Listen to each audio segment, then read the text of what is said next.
to Doncaster today to actually film something completely different, but given the week's events and what happened last Saturday, I thought it only fitting to come along and pay my respects to Peter Lynch, who has actually been named as a political prisoner by one media outlet.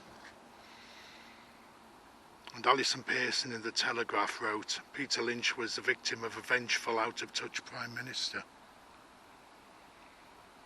So who was Peter? Well, obviously there's quite a lot already out there. But Peter was serving 2 years and 8 months. And was sentenced on the 22nd of August. And his life ended on the 19th of October. Now Peter had a lot of health problems, diabetes, thyroid issues, angina, and recently he had a heart attack. Now, there are a few things I've seen in the inspection reports about this place. And a couple of things flagged up really. No secondary health screening. Whether that's true or not, I don't know. Another said there was lack of listeners to hear the prisoners' needs.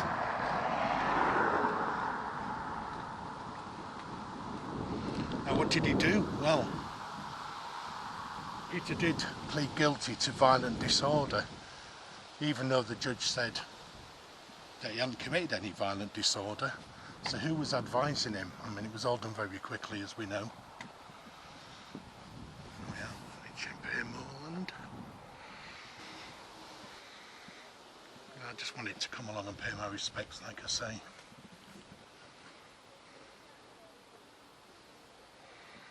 So what had he done then to end up with such a long sentence? Well, apparently he'd shouted a word at the police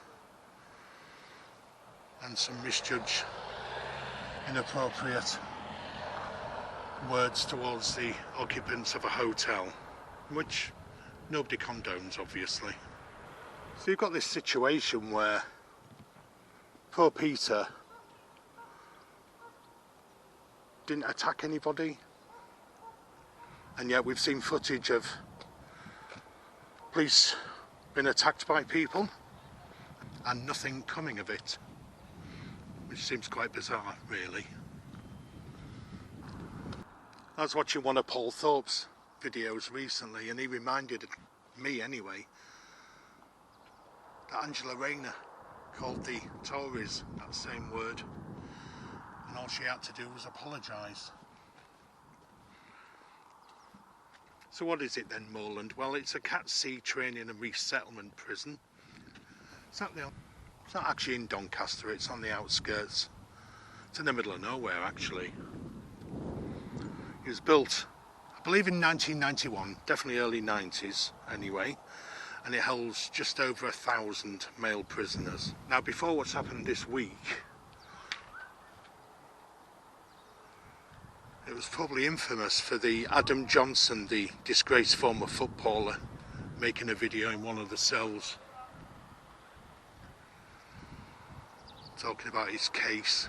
I think a fair few people have seen that one online. You can still see it. And the kind of offence that Johnson committed, was accused of, around about a third of the prisoners who are incarcerated here are guilty of similar. You know, the type of offences, and worse, the type of offences that I'm talking about.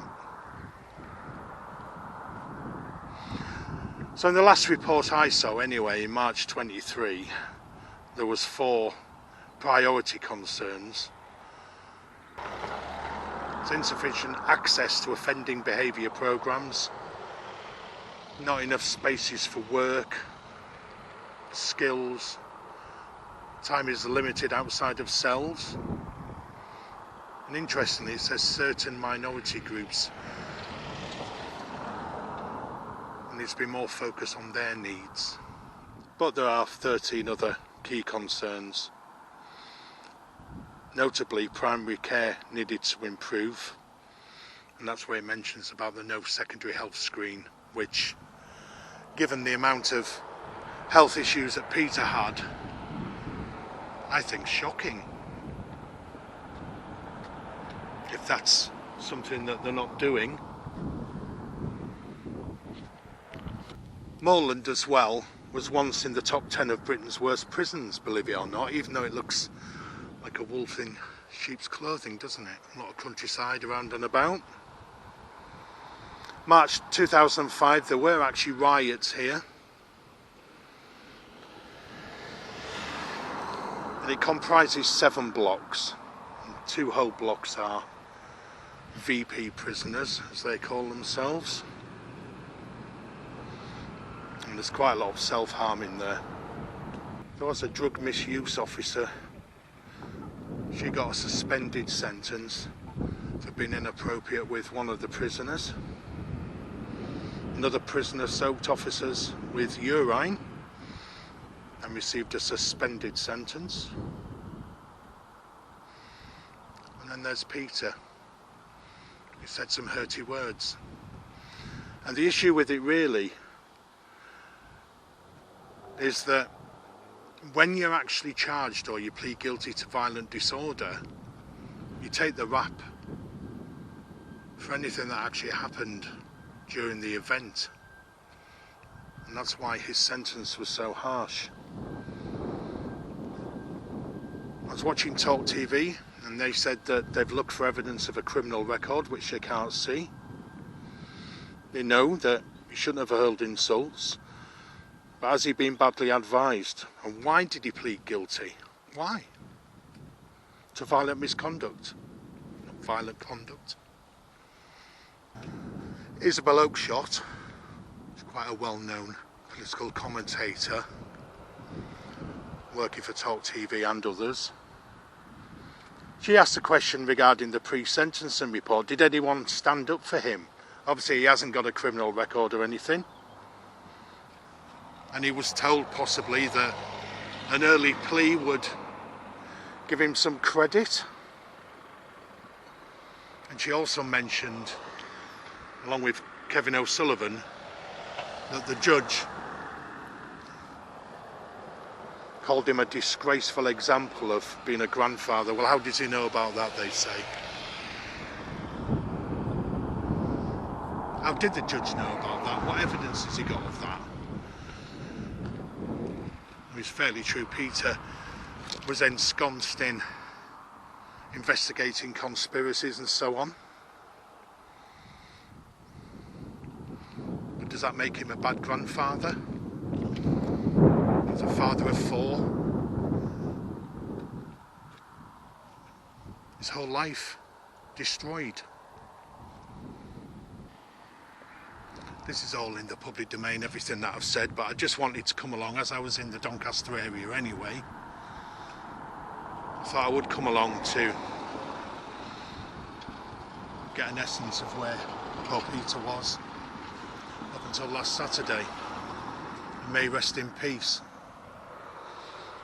We don't know how his life ended.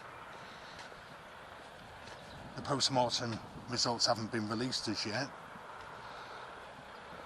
But there are, obviously, with any person whose life has ended, there's always speculation.